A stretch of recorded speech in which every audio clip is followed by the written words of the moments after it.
Айде, снимам ви печенето на пастървата.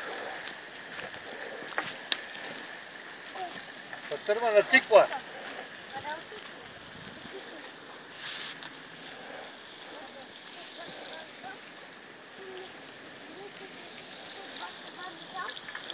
Тук да се чуи звука на печенето.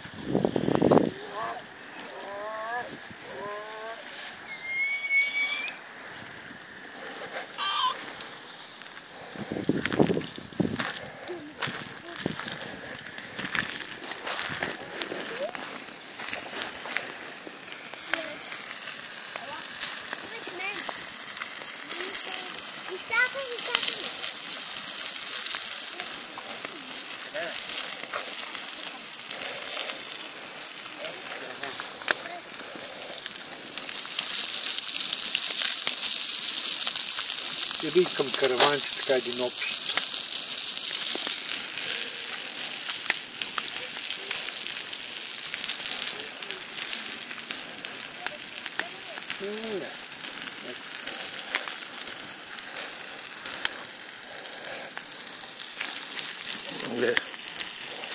Майсторите.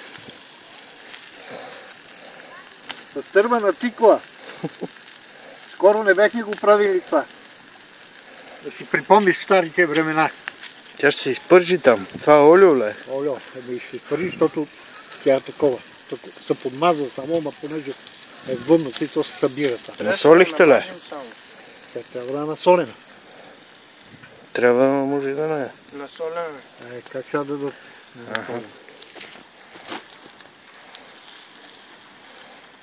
Ето и другия готвач. Той е дегустатор. Барман и дегустатор. Ма вие сте се заформили и чашите вече. Само 3 минути да изчакаме да стине ракията. В хладилника.